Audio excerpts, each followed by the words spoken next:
Becky. And this is nice. It's nice to see all you guys here.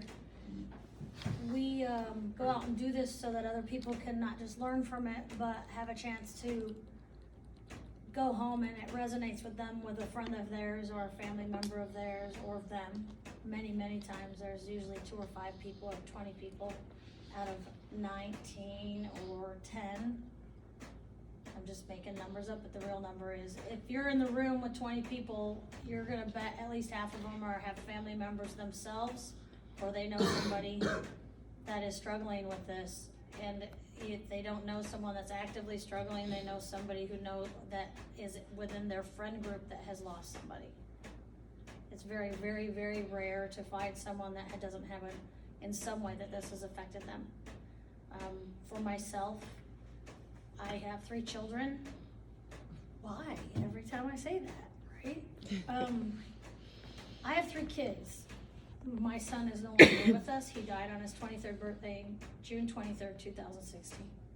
His name was Colton Joseph Lasker, and he was the perfect little person when I had him back in 1993. I didn't know what love was till I had him. I thought I knew what love was, but I don't know if any of us know what love is until we have our first little lavender baby. And his favorite scent was lavender, ironically, and he really was lavender when he was born, so I always thought that was kind of funny. And every time I see 7-Eleven, I don't think of the store, I think of him because that was his weight when he was born. When he was 14, he came back to live with me. He had been living with his dad, and he started his freshman year in Hamburg High School. We got the fall going. He started on the wrestling team, and pretty soon he wasn't really wanting to go, which was something strange because he loved to wrestle. He wasn't making it to school all the time. I was getting phone calls from cops, and we were having to go down to the station, and it was mind-blowing. I went from this amazing little young man that I didn't think had any kind of depression, anxiety, bipolar disorder, or any other problems. I thought he was just this easygoing, great kid, got along with everybody, to, oh my God, my world just fell apart. What happened to my son? In the meantime, I had my 2 daughters who were 7 and 5 years younger than him. And just managing all that, I was a single mother. And I was not sure what was going on. I thought he had just lost his mind, and then like he turned 14 years old and his brain fell out of his head because we were getting in all kinds of trouble, or he was getting in trouble and I was in it with him. So I just thought he wasn't thinking. So we went to counselors, we went to doctors, we went to psychiatrists, and what they ended up deciding is that, oh yeah, he's probably bipolar, so we'll put him on this, and he may have anxiety, so we're gonna do a little bit of this. What nobody stopped to check was to see if he was already doing drugs. I didn't know he was already doing drugs. They should have known he was already doing drugs. That is their profession after all. They should be thinking of that before they just jump into a 15-minute session in a psychiatrist's office and then say, oh yeah, it's bipolar disorder. Meanwhile, you're like, okay, good, there's an answer, so let's go do that. And within another 6 months, you understand that there's a lot more going on. They're never at school. You're getting called out from work all the time. They're disappearing in the middle of the night and you're out searching for them. Your car isn't in exactly the same spot it was in the morning when you left it there that night, and you don't know if you're crazy or if it was there because it doesn't feel like it was the same spot, and you're just sure you had cash in your purse, but it isn't there. And then you didn't really misplace your debit card, but that's not there. Everything changed. Like, my world was upside down. I thought I was losing my mind. I didn't know what was going on with my son. We were talking to the cops. We were going to the doctors. I was at the principal's office. I was in with the counselors at school, who were in Hamburg quite helpful, unbelievably helpful. But he wasn't in school enough. He was getting kicked out all the time. So out of my son's whole high school career, he spent about, I would say, between 8 and 9 months in high school. In the meantime, before anything close to graduation could happen, when he was 15, the last straw was over the course of a summer when he was very suicidal, and he had admitted he was a drug addict because he was so afraid of what I was gonna do that he decided he better tell me what he was doing, and I had no idea. I knew something was going on, but I didn't put my finger on it. I knew that he was using, I didn't know what. I had no idea what Oxycontin was, but he was smoking it. I didn't know what that meant even then. I didn't really even understand what that meant until a couple years later. And that means that you're basically smoking heroin. Pretty much what it means. It means you're scratching the pill down, melting it, smoking it out of the tinfoil, or however else you decide to do it. What I also didn't know then is that meant that we were in big trouble pretty soon. So we ended up, the social worker at the high school, who was amazing, Tina Lamandola, said that there was a place called Renaissance House. The cops I had been begging the cops to give me some answers. Begging them, and nobody had anything to tell me except for, hey, until he's in enough trouble, we can't help you. I'm like, so we have to wait till he's going to go to jail or prison before we're going to get help? That's really the answer that you're giving me. And I just kept fighting with Colton and fighting with everybody to try and figure out what the heck was going on, except the school. They were like, anything they could do, they did. They told me about Renaissance House. We went there for an interview in June. He had to try outpatient first. He did all summer long. It was a complete fail. I don't know if any of you guys have done or been around outpatient, but it's like one of the biggest cons going, I swear to God. Because if they can if nobody knows anything about addiction, they should know this. It makes you the best liar in the world. There is nothing better for an addict than for you to put them in a situation where they can manipulate somebody, because they're going to. I can't believe that they can't get into the presidency sometimes, because it just amazes me. World peace could be solved by the ingeniousness of these guys. They're amazing. They should all be engineers, and they should probably not be rich, because money isn't good for them, not at those times. But the bigger story is Renaissance House took him after he failed outpatient.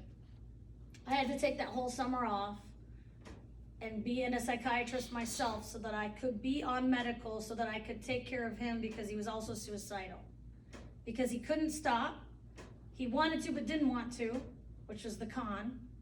They don't want to be in trouble, but they don't really believe at the age of 15 that this is really the deal. They're just a kid. They don't really believe they're addicts. Everybody's telling them that's what this is, so they're sure, that's what I am. So is that gonna get me out of trouble? If I go here, is that gonna get me out of trouble? But they are confused, they are sad, they are bewildered, they don't want to be doing what they're doing, because they know they're lying to you. They know they're stealing from you and who knows who else. They know that they're breaking everybody's heart, and they don't, just like Lexi said, they could pass a lie detector telling you that they want very much to stop, or they want very much for this not to be their life. But the very next day they're gonna go out and do the same thing, because they just don't have the capacity to stay in control. He ended up in Renaissance House in October of 2009. He graduated Renaissance House in June of 2010. He did amazing in the program. He learned so much about addiction, recovery. He finished schooling, got his GED. He gained weight. He got clear-minded. There were so many amazing things, but what he had never done while he was there is truly decided that he was a true adult addict. He thought, okay, I'll still be able to smoke weed because that's not a big deal. Or I'll still be able to have a few drinks because that's not a big deal. After all, I am only 17 or 16 at the time. So that's not real. But if I don't do any of that other stuff, then I'm gonna be fine. Colton graduated in June 2010. He wasn't sober again for any period of time until he was 22 years old and he was in Florida. In the meantime, many of his friends died. I know too many parents that have lost their children. There's been no number of things that I could even begin to tell you that he went through to try and be in recovery.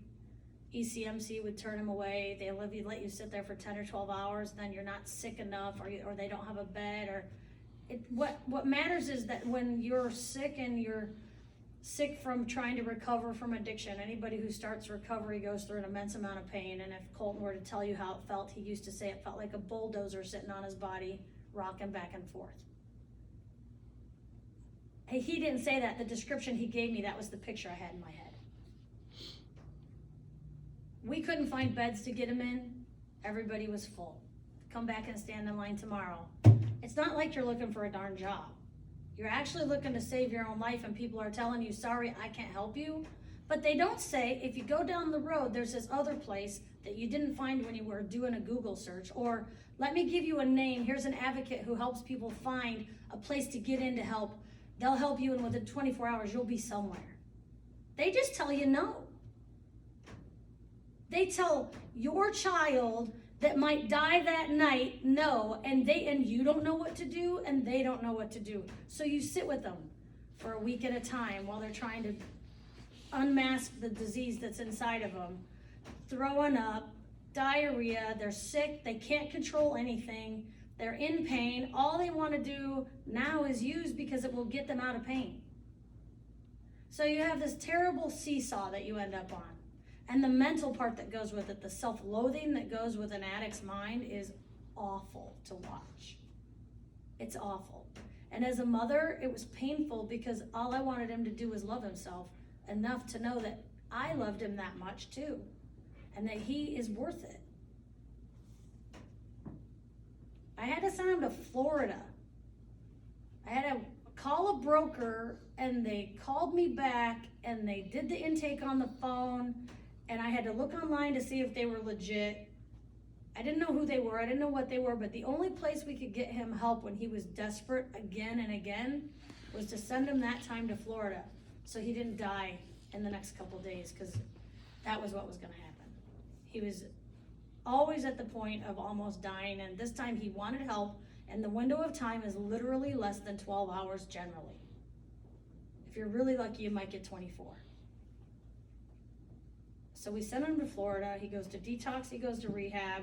He's in a halfway house down there. He relapses for about 3 or 4 weeks. He tells them he relapsed. He goes back to detox. They move him out of that halfway house into a worse one, like a yuckier one with more problems. He does pretty good. He relapses again, only for a couple days. He tells them he goes back to detox. They take him back in another halfway house that's worse. Now this one, they're stealing everything he has. The place has bed bugs. There's no place else for him to go except the street. He meets some people at a meeting that ended up saving him and helping him find a place to get to that night. I'm in New York. I can't do anything. My 22-year-old is down there, possibly going to die at any time. That's not even an exaggeration. That's not even a close exaggeration to the danger that he was in of himself and the things that were around him. Colton got about 90 days. He finally got his 90-day clean time, and he had a day where he relapsed, and he called me bawling. He said, it doesn't work. I've done everything they told me to do. I finally really turned it over to God. I've done everything. I've done the steps. I've done everything, and it didn't work. Now what am I supposed to do? I cannot stay in control of this. I don't want to use, and I still used. So shortly after that, he went to North Carolina and stayed with his grandparents. He couldn't come home, and he didn't want to come home. He wanted to stay gone a year to try and make this work, to get away from himself. He did pretty well in North Carolina. He drank a little bit.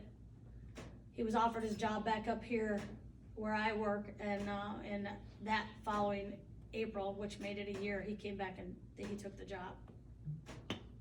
He died in June. Everybody has a story. They're all a little bit different, and they're all a lot the same. We all love our kids. They hate themselves. They don't know what to do. We don't know what to do. And if anybody's like me, he was my oldest, so that was my first go around as a mom with him, right? So my other ones coming up behind him, I was gonna have more experience, but he was my first go around, and nobody was helping us. And the help we got was lacking severely. Colton got in such a situation. He came again, I relapsed again, but Mom, today I planned my suicide. We talked about it lots of times before, but to have him call me over to the job at work and have him tell me that he planned the whole thing for that day and that he just didn't want to do that to his sisters and myself, but he didn't want to do this anymore and he couldn't stay in control and there was no way that he was going to make it. He knew the last time that he had gone to recovery that he would never make it through another relapse. And he said that then. He said, I will never make it through this again. This is too hard. We left work. We went to ECMC, and all the times that we had been turned away before, what Colton had learned in his experiences everywhere else is that there's a thing called a trilogy that when you have in your system, they cannot turn you away. I wish someone would have told us about it before. He had that in his system when we went there. They had to keep him or they're liable. They kept him for 7 days. He detoxed. I didn't get to see him very much, 10 minutes a day. My daughter had a huge basketball tournament that we were at. I was in and out at the hospital like once a day. How you doing? I love you on the phone. Her birthday was the 21st of June. We had dinner. I was supposed to get him on the 22nd, but he decided to stay with his dad overnight, and I was gonna pick him up on his birthday, and we were gonna drive back down to North Carolina. He was gonna give it another try down there and see if that worked. I got the phone call on 11:30 at night on the 22nd. A couple hours before that phone call, though, he had called me and he was having this amazing night. He was singing to me on the phone. He was super happy. He was talking about God and how much he loved everybody and how excited he was because, you know, he was going to try again. And I immediately got off the phone with him and called his dad and said, is he using? Because when they're elated like that, a lot of times that elation is because they either just use or they just found out they're going to. For some reason, it was always went with. So whenever he would be really excited like that, I would get worried because I wasn't sure if that's what that meant. His dad's like, nope, he's been with me the whole time and he's good. I'm like, thank God. But for me to have felt that way, I thought, oh my God, I'm gonna lose my son tonight. And then I called his dad and he was like, nope, we're good.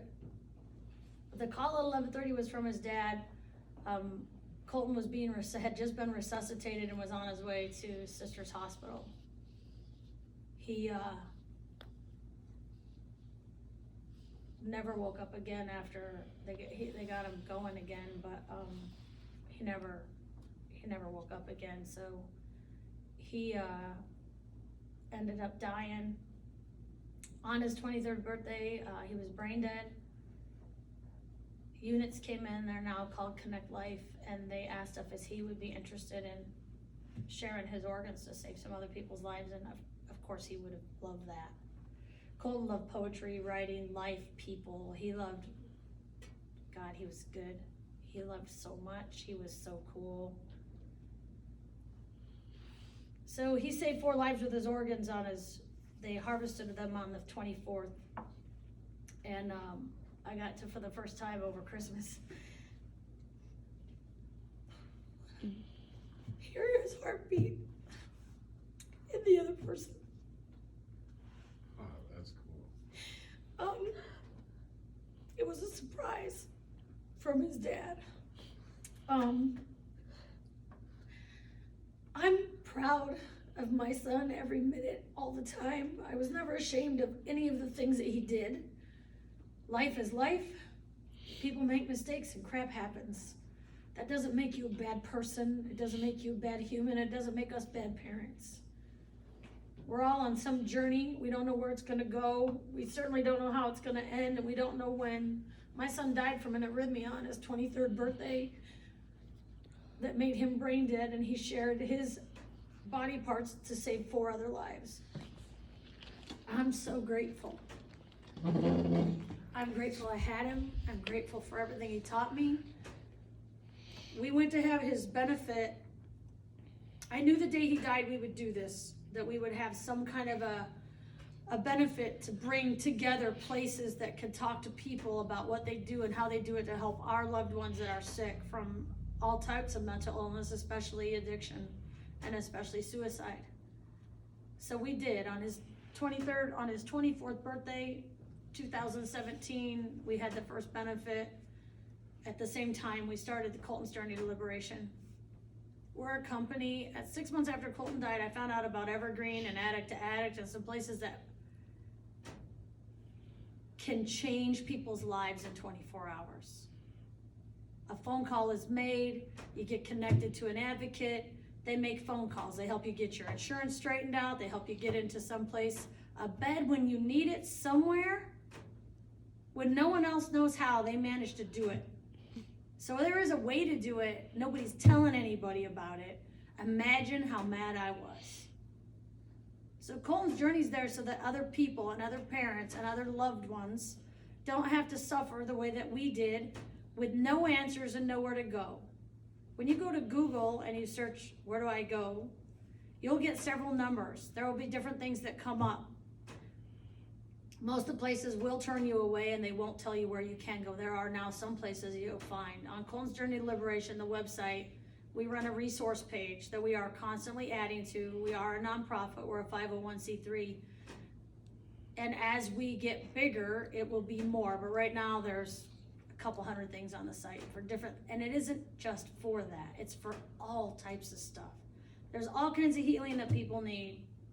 If you need a massage, you can go there to help you find it. If you need meditation, yoga, a doctor, whatever you need, it needs to be there, because when someone needs help, my son the programs didn't work for him that are the stable ones that everybody uses.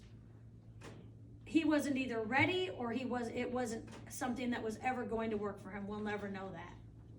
What it did is it gave him information enough to start asking more questions, and it taught me a lot. So the story that Colton was supposed to write to share with the world so he could help other people is ours to tell, and we're going to tell it until people get the message. It is important that people like myself and like you and you and you and all of you don't have to be treated like you don't matter. Your life is just as important as everybody else on this earth. And so is mine. And so is my son's. And so are my daughters. So we are happy and privileged to be out doing what we do in the community and sharing the information. Our website is a place for people to find answers. If we don't have them yet, we will. And if you know of a community resource like Sparks of Hope, then we need to know, because I can't put them on the website if I don't know about them. We offer scholarships every year. We gave out 4 last year. We'll be giving out 5 this year.